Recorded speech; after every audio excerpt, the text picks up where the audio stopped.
photographers. This is the new Nikon Z9, which Nikon Canada has kindly sent over for review. And I am feeling very intimidated. This camera has features far beyond my needs and level of expertise. So it's kind of the ultimate camera. There's certainly no professional photography or videography purpose that this can't handle as well as, mostly better than the competition. With the mirrorless Z9, Nikon makes it clear that the DSLR is dead. Current models will probably continue in the marketplace for a while, but the era of the DSLR is now officially over. I'll explain in a minute. The Z9 is a full-frame, FX in the Nikon language, 45 megapixel mirrorless camera that records video at resolutions up to 8K at 30 frames, 4K up to 120. And it delivers on all of your Nikon expectations: reliable auto exposure, focus and white balance, excellent color science, particularly skin tones, and this sensor, paired with the Z-mount S-series lens, creates sharp and detailed images, revealing texture and depth that's often unnoticed. There's a reason Nikon has the most passionate fans of all the brands. The Z9's big and kinda square, 15 centimeters by 15 centimeters, 9 centimeters deep, weighs 1.3 kilos, and the grips feel big, even for my hands. Lots of space between the lens and my fingers. And then this portrait side grip isn't an optional accessory, it's part of the camera. And both grips have shutter release, command dials, focus joystick, info, ISO, and AF on keys, along with a thumb rest. It seems perfect for portraits or for social media tall videos. There is a lock setting on the portrait control dial, avoiding accidental adjustments. And note that there's only one tripod mount for landscape orientation. And the review unit is paired with Nikon ZS 24-70 f2.8 lens. Let's switch to video from the Z9. Although I've output this video at 4K, I recorded this scene at 8K using standard dynamic range settings with the neutral color profile and minimal grading. There's lots to cover, so I've broken this video into two pieces. In the first part, mostly stills. In the second, mostly video. There are links and a table of contents in the description. Now, I'll record part 2 in 4K using N-Log, so that you can compare. And Z9 is not only mirrorless, it's shutterless. A fairly bold move that places a lot of confidence on the readout speed of this sensor. Well, not completely shutterless. There is a sensor protecting shutter that can be activated while switching lenses in the field. That's a menu setting that's not on by default. The Viewfinder, surrounded by a large and comfortable eye cup, is a half-inch 3690K dot OLED that's crisp and detailed, but most importantly, it's fast. Faster than any camera I've seen. Fast enough to capture the image you see. And that is not the norm in mirrorless cameras. Well, not yet anyway. Let me show you. I set the camera to review the image after it's taken. The review image appears nearly instantly, faster than the already snappy Z6 or 7, and is clearly a fraction of a second earlier. Here's a freeze of the video frame when the shutter clicks, and here's the image. That timing erases the last advantage of the real-time optical viewfinder of a DSLR. With the Z9, that era is officially over. I'm often asked, as someone who wears glasses, if the whole viewfinder is visible. I mostly take my glasses off when I'm using a camera, so I don't think of this as a big deal. However, Nikon has heard your request. A setup option, finder display size, can be adjusted, smallering the image. So even with glasses on, the whole scene is visible. However, if you have review on, that image appears full-sized. The 3-inch touch-enabled LCD is interestingly articulated. Pull it down about 45 degrees, up just over 90. And then from the left, it rotates about 90 degrees, ideal for waist-level portrait shooting, then about 15 degrees to the right. I know this will please many who don't appreciate fully articulated screens, so it won't face forward. But those in the market for the other features of the Z9 won't care. Resolution is a 2100K dot with 3:2 aspect. Video is letterboxed. And one more trick up the LCD sleeve: when you rotate the camera, so does the display, both LCD and Viewfinder. Fujifilm has done this forever. Nice to see it here, particularly in a camera that's really designed for portrait mode shooting. 2 slots supporting CF Express Type B and XQD cards. At the moment, XQD writes up to about 400 megabytes per second, Type B up to about 1400 megabytes per second. Lots of save options for stills using 2 cards, either backup or sequential recording. For video, just the ability to select which card. The battery, which seems bigger than some cameras, is SEPA rated for over 700 shots or 170 minutes of video. Nikon describes the Z9 as having flagship weather sealing. I'll assume that's higher than average. And for night photography, keys can be illuminated using the power dial. D9 brightens the display and, according to the manual, boosts autofocus detection. And D10, warm display. Like being in a dark room, Mode 1 is everything. In Mode 2, the image isn't affected. Before you start shooting, use Image Area to select the aspect 3x2 in full frame and crop, square and 16:9. The image quality, 6 flavors of JPEG with increasing quality, all can be combined with RAW. 3 sizes. Let's just assume you didn't buy this camera to take 11 or 25 megapixel images. And for RAW, 3 compression options, but not uncompressed. All set. So, I'm going to show you the exposure controls and settings, then focus and color management. This is firmware 1.1. Press and hold the left side mode button to select the exposure mode by turning the right side back dial, program, shutter, or aperture priority, and manual. Then the back sets shutter duration, front the aperture, but this is a touchscreen, so you can also use touch controls to set either. The 24-70s aperture ranges from f2.8 to f22. Aperture is also displayed on the lens's LCD. And the lens ring closest to the body also sets the aperture. Nice. Shutter duration from 1/32,000 to 900 seconds. Bulb opens when you hold the shutter key down. And timer. The first press opens, a second press closes, also up to 900 seconds or 15 minutes. Those longer exposures are available when you set D5 to on. In video mode, the shutter cannot be set lower than 1 over the frame rate. And touch also works for ISO, but there's no way to switch from auto to manual on this screen. In auto, you're adjusting the minimum. Menu key on the right, and the Z9 has, like most Nikon models, lots of useful keys all around the body. That reduces the need to use the menu to a minimum. And there are 2 focus selection joysticks, one for portrait, the other for landscape, and a D-pad for navigation.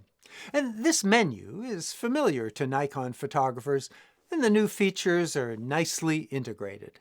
And I note that many menu screens have question marks providing help on the setting. More ISO settings on the photo shooting menu, also touch-enabled.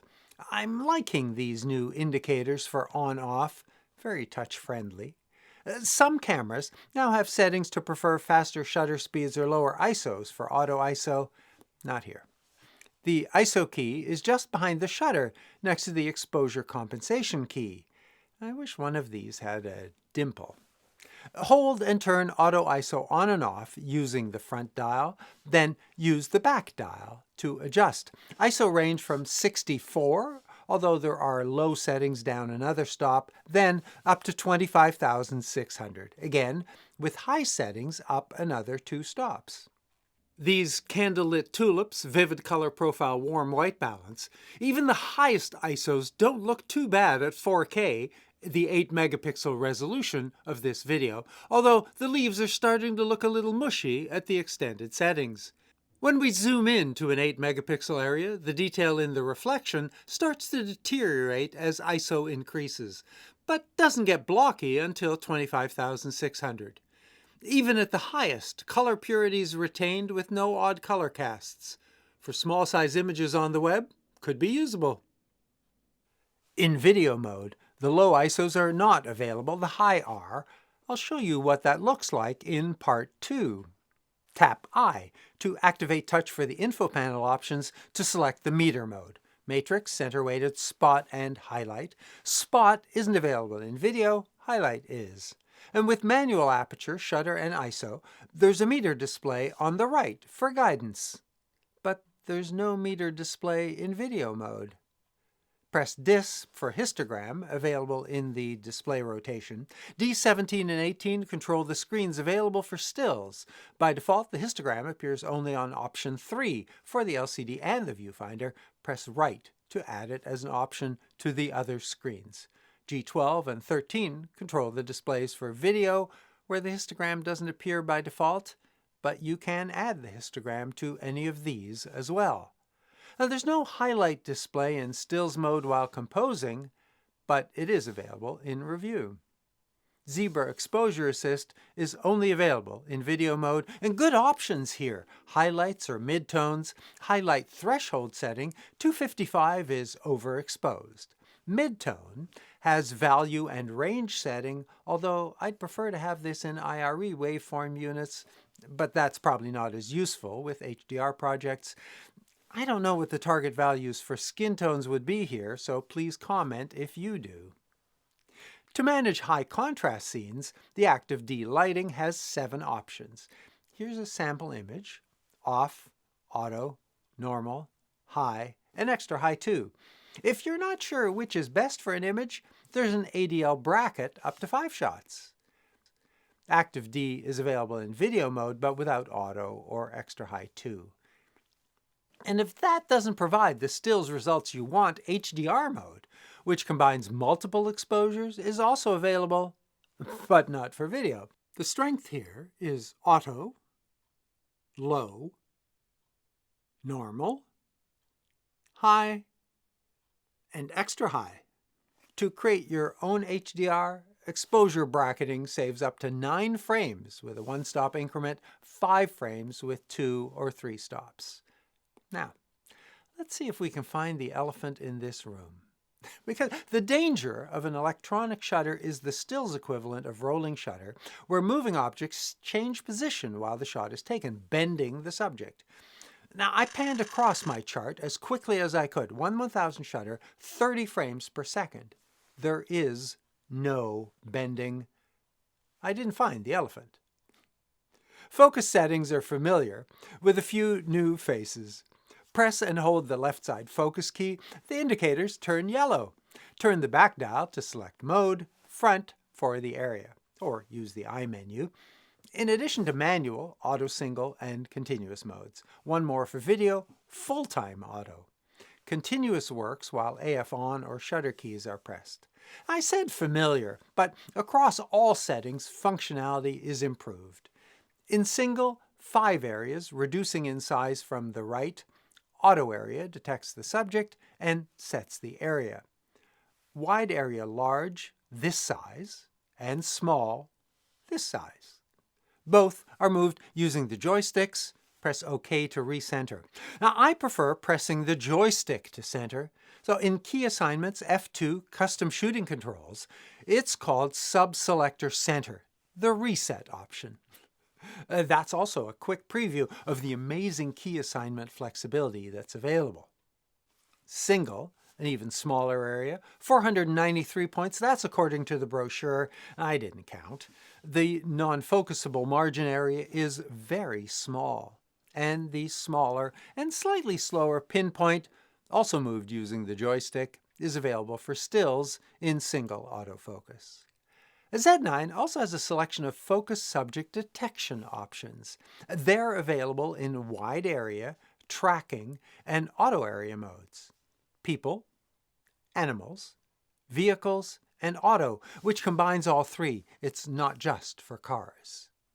These can be independent for stills and video.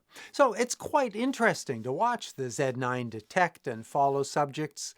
It worked impressively during the 2-week review period for both stills and video. Arrows appear when there are multiple subjects available. Use the D-pad to switch. When manual focus is selected, the AF on key stops working. And there's also a manual focus switch on this lens. When the focus ring is rotated, a general distance guide appears. If you position the focus area selector over your subject, it will turn green when it's in focus. But there's also a focus indicator. Bottom left, a circle appears when you've achieved focus. They're either extraordinarily accurate or a little finicky. Not sure. Other assists include the magnify keys for a closer look. This is kind of an awkward implementation. It can't be set to punch in automatically, and to return to the full view, you have to press the unmagnify key. A single key that cycled through the options is my preference. Now, more magnify options than most, though. Custom option A13 sets up focus peaking, good options, 3 sensitivities, and 4 colors. There's no linear option for the lens's focus ring. When touch is enabled, a setup option, the touch shutter icon appears on the left. Touch sets the focus point, or selects and focuses, or touch shutter for tap and snap. It's cold in Canada, so I wear touch-enabled gloves, which worked fine with the Z9 screen. I didn't find glove mode provided better response. Let me know if it helps you. I'll demo how touch works for video, rack focus, in part 2. But a couple more focus things. The AF on keys can be used for back button focus, as I said, not in manual mode. So custom setting A6 removes focus from the shutter key. AF on can also be assigned to the lenses function key. Would be nice if subject detection was also switchable with this key. With auto single point from infinity to the closest focus distance and from center to the edges, focus is usually fast, but there's sometimes a little hunting. A switch to continuous and more area modes are available. Dynamic area, small if movement is predictable, medium for less predictable subjects, and large for quickly moving objects. 3D tracking to select and maintain focus on a subject. I'll demo that in part 2 along with burst. In video, a tracking mode appears. Place the crosshairs over the subject and press OK to start tracking. Press again to release. Custom setting D9, Starlight View, improves low light focus for stills. Now, color management starts with white balance. Hold the white balance key while turning the front and back dials. I prefer the info panel. There are 4 auto options. A1 provides an optimal setting. A0 favors white. A2 retains the amber tones of interiors with incandescent lighting. There's also auto for natural light, and then a selection of the usual suspects. K can be set from 2500 to 10,000 in 10-unit increments, more granular than most. There are 6 slots to save presets. That's a little more complicated than most. Using the white balance key, select the slot, then hold the WB key until the selection area appears. Select a white or neutral gray area and press OK. Data acquired. Then press I to save. All white balance options have 2-way fine-tuning grids. In video mode, the camera and rotate icon indicates that the stills white balance setting is also used for video. For independence between stills and video, on the video menu, select any white balance other than same as photo. Picture control includes several named presets: standard, neutral, vivid, monochrome, portrait, landscape, and flat. And then a series of filters, or what Fujifilm photographers might call recipes, before you return via auto to standard. Now, each has controls to modify sharpness and clarity settings, and then contrast, brightness, saturation, and hue. In the filters, you'll also find an effect level setting, and some have color adjustments. There's a default shortcut key to select picture controls. And all of these settings work for video as well, unless you've selected HLG or N-Log when they are dimmed out. The same camera with a rotate icon appears here.